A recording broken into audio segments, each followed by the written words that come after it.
Consider this before viewing Lord of the Flies. Discuss what you think causes young people to behave violently. As you watch, note what William Golding seems to be saying about evil and human nature. Under what conditions does evil flourish in the novel?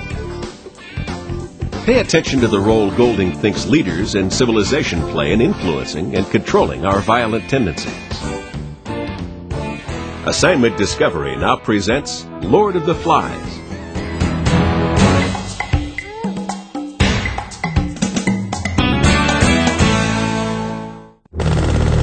When Mark Schwedes was brutally murdered at his Pine Manor home Tuesday night, who could have imagined students at his very own school were involved? In most every language and culture, childhood and innocence are synonymous. The idea of murderous children is terrifying, frightening because it attacks the very roots of our civilization. Nearly half a century ago, in the aftermath of World War II and the Holocaust, a British schoolmaster wrote an alarming novel about why kids kill, the title of which has today become a catchphrase for experts trying to explain the evidence of evil in children. When I was asked by a local reporter, Sheriff, what kind of a feel do you have for this particular case? How can something like this happen in our community? And my reaction was that it's almost similar to the Lord of the Flies.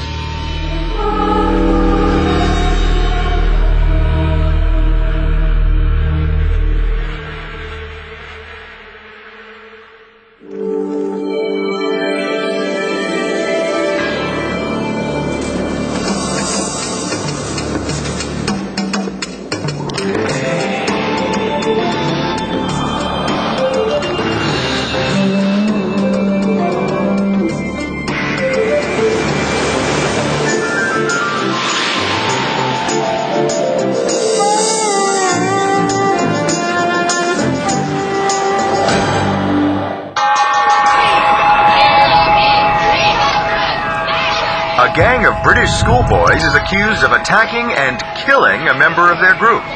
The victim, an 8-year-old boy named Simon, apparently suffered from epilepsy. The attack occurred on a remote, deserted island. We have no other information at this time.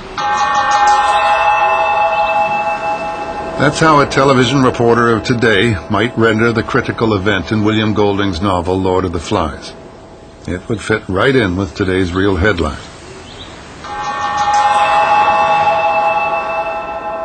But why was Simon killed?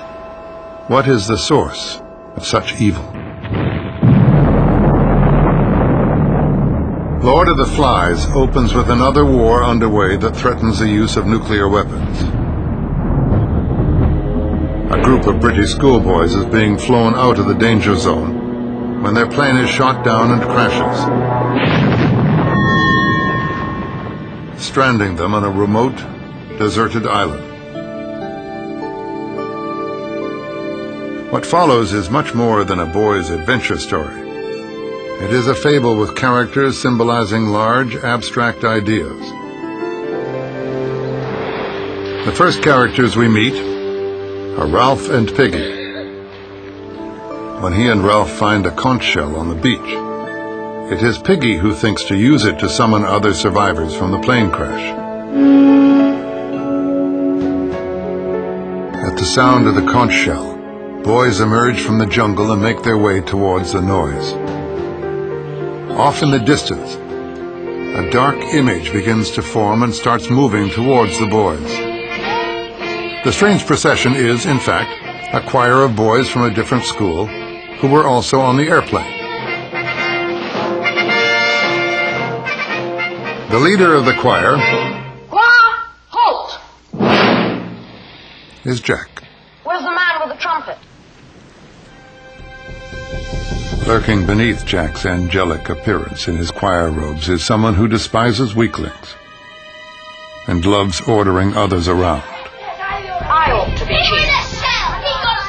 I'm chief chorister and head boy. Let's have a vote. All right, we'll have a vote. Who wants Jack for chief then? Ralph wins. he placates Jack by allowing him to continue to lead the choir. Jack decides that the choir will now be hunters, and so, at a stroke, the devout turn profane, and Golding's sense of irony begins to show through. What appeared to be a sensible political move by Ralph proves dangerous.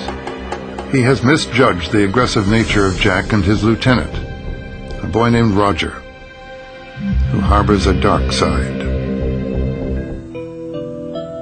The novel opens on a positive note. The boys hold a civilized election, and as the elected leader, Ralph institutes order. You shall have to put our hands up like you do at school. Then I'll give him the conch. I agree with Ralph. Got to have rules and obey them. After all, we're not savages. Ralph seems an ideal leader, strong and confident, with an air of authority, just what these parentless kids need. Piggy, intelligent and prudent, becomes in effect Ralph's advisor and, increasingly, his friend.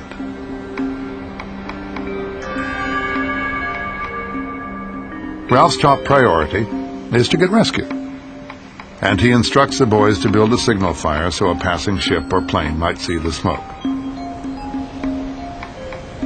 Lacking matches, they use Piggy's glasses to light the blaze. Golding's symbol for science in the service of humanity. Ralph also tells the boys to build shelters.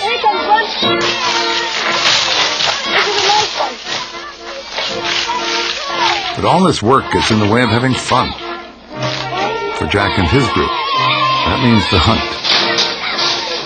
The stage is now set for conflict. From the beginning, the boys are delighted to have been left on that island. This is wonderful. This is a holiday. We'll have a great time, and in 3 or 4 weeks, we'll be rescued and go back home. In the meantime, we have no teachers, we have no parents, we have nobody to tell us what to do. Wonderful, great.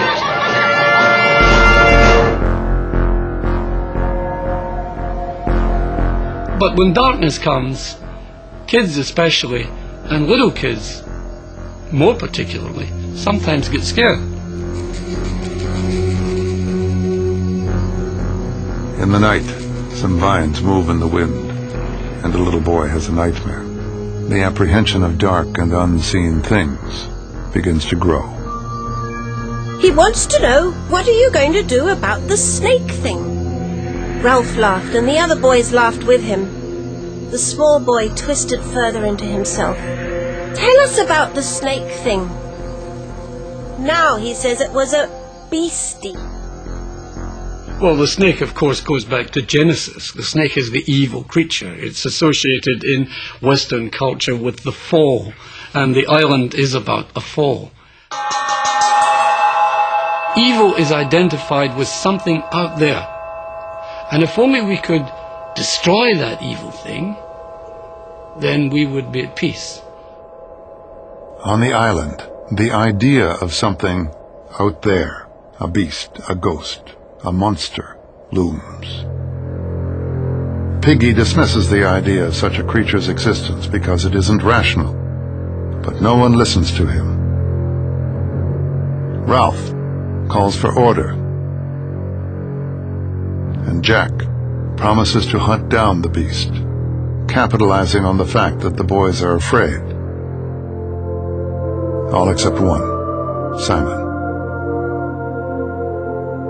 Simon is epileptic. In pre-scientific, pre-rational traditions, this was regarded as a kind of holy disease, as being touched by God in some way, and that those who were epileptic had some kind of access to truths, to insights denied to the rest of us.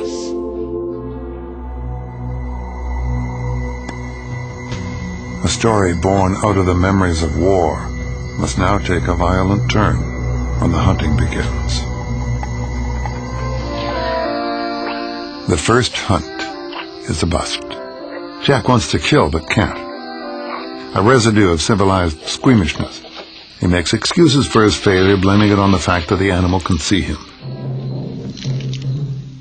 and hits on the idea of using clay to camouflage himself, to hide the hunter from his prey.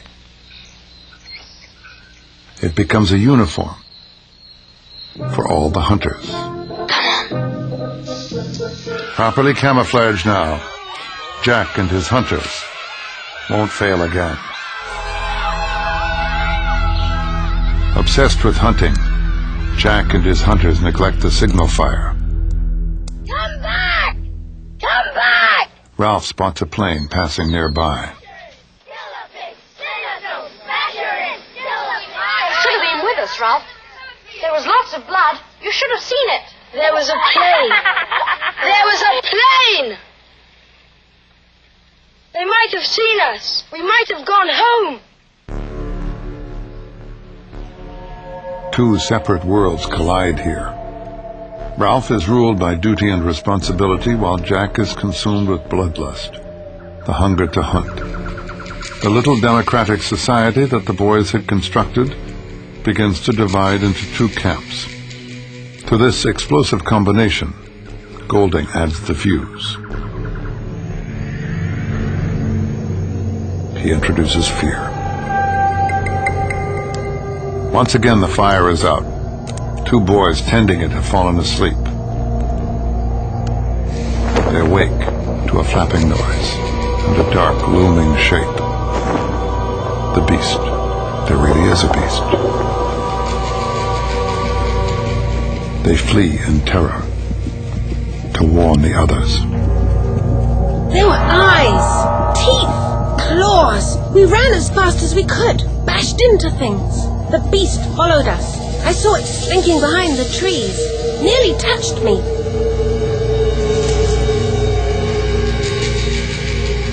Jack suggests they hunt the beast, and Ralph and the bigger boys join him. Fear dogs their every footstep as they search the island. They see something dark and scary. In a moment of sudden panic, Ralph runs, and the other boys follow. Fear now rules the island.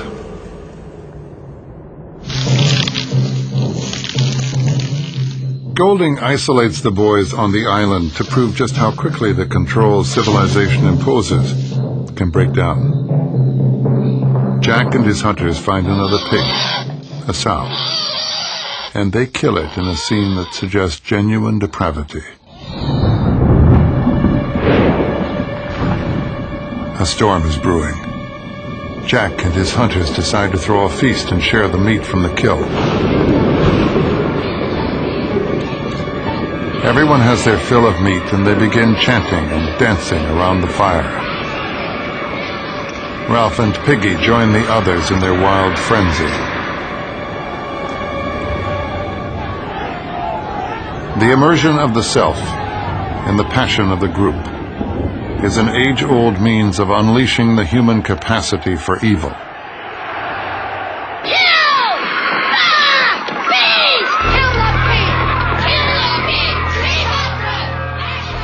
When the boys are terrified by this appalling thing on top of the mountain, Simon says, climb the mountain. Simon is this kind of mystical insight into the real world, the world beyond this horror, this killing, this murder, this bloodlust. He's also a kind of redeemer figure, and he says, if we keep running away from what frightens us, then we will never overcome it. It will frighten us forever. And the only way to overcome fear is to confront fear. As fear of the beast grows, Simon climbs the mountain. What he finds is a pathetic visitor from a world at war. The rotting corpse of a downed airman, held fast by the lines of his parachute.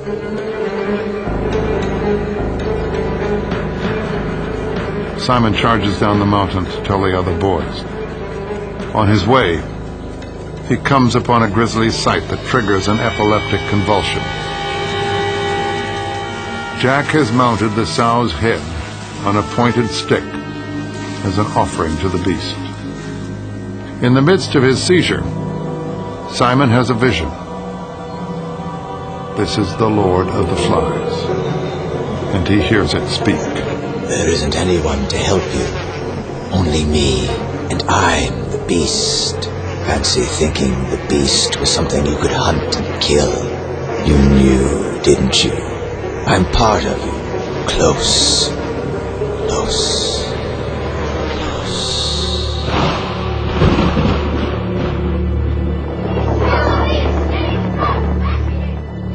Simon then sees that there is nothing to fear out there, rushes back down the hill to tell the boys that they are indeed saved, that they are redeemed, and meets the fate of all redeemers, is crucified, is torn to pieces by this mob. The sun rises on a terrible knowledge. Piggy, that was murder. You stop it. What good are you doing talking like that? It was dark. There was that bloody dance. There was lightning and thunder and rain. We were scared. Anything might have happened. It wasn't what you said. Piggy is poverty-stricken in his attempt to excuse himself. We all bear our share of responsibility, and the whole point of Lord of the Flies is to drive that lesson home, that even good boys are capable of doing wicked things. It isn't over. Jack has most of the boys in his camp, but their fire is out again. They swoop down on Piggy and Ralph and steal both their fire and Piggy's fire-making glasses. The stage is set for a final confrontation between Jack and his tribe and Ralph and Piggy, what's left of the democracy Ralph once led. Which is it better to be? A pack of painted savages like you are? Or sensible like Ralph is? Which is better?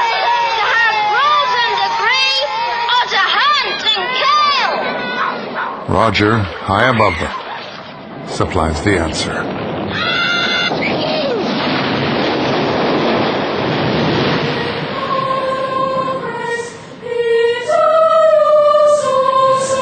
It's the master who gets the right boy by the scruff of the neck and hauls him back. He is God who stops a murder being committed.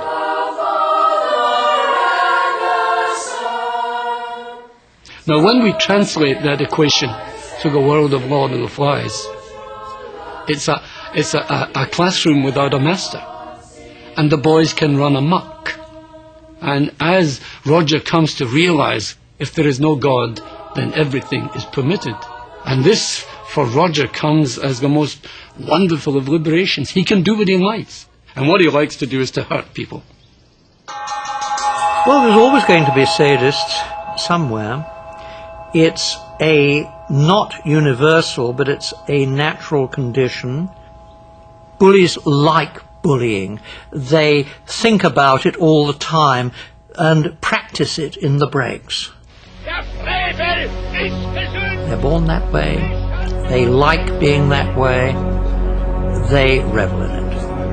And if you're going to have a purposeful universe, you have to take them into account.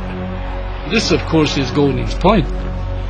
To make sure that if the psychopaths are there, they remain as lonely individual deviants, but they don't become presidents or prime ministers or leaders of nations.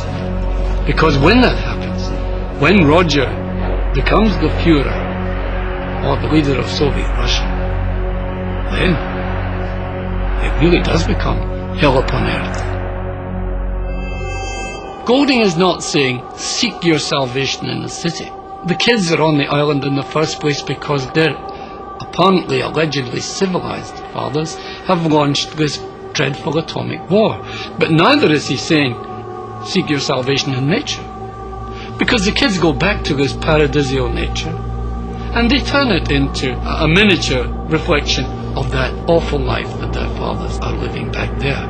The evil can take place anywhere because the evil is intrinsic to the human being as a human being.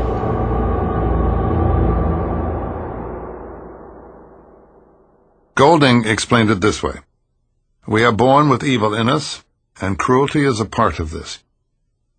That cruelty can be unleashed, even in children, explaining just why it is that so many children have become violent or killers, monsters.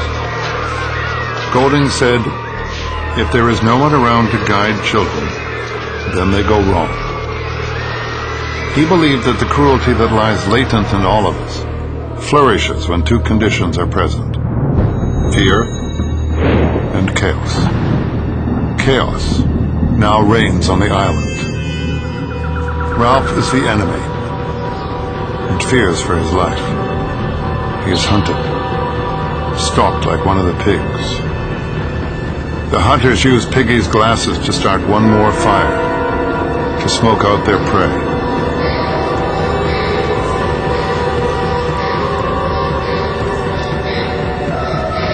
And soon, the fire rages out of control. Science now in the service of maniacs. At the last minute, only seconds away from being impaled on the spear, Ralph stumbles on the beach at the feet of a man in uniform.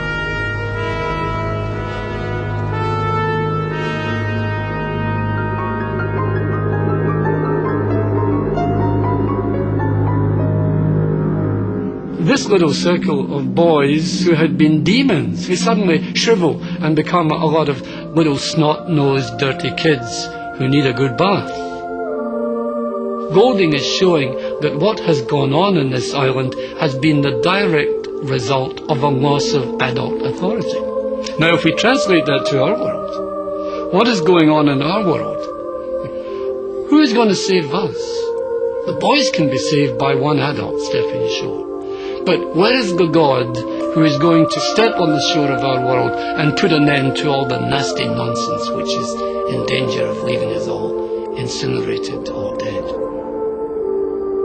God is absent from Golding's island, and good has suffered at the hands of evil. Rescued now, Ralph finally breaks down and weeps. Ralph wept for the end of innocence, the darkness of man's heart, and the fall through the air of the true, wise friend called Piggy.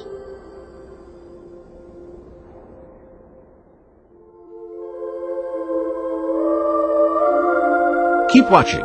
Discussion topics and activity and resources for Lord of the Flies are up next on Assignment Discovery.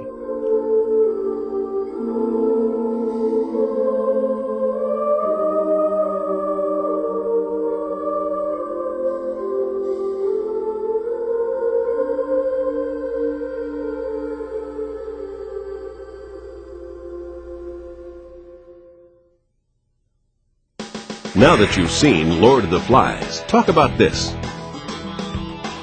Discuss what Golding appears to be saying about the intrinsic nature of boys and the role of adult authority. Do you think the novel would have been different if there had been one adult on the island?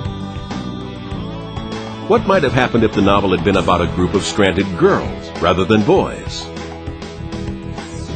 Now try this. Locate recent news stories about violence in schools and among teens. What explanation do these stories give about why kids are motivated to commit violent acts? What is your theory? Log on to DiscoverySchool.com for curriculum materials and resources to support Lord of the Flies. To learn more, Assignment Discovery suggests Cruise. Gang members talk to Maria Hinojosa by Maria Hinojosa.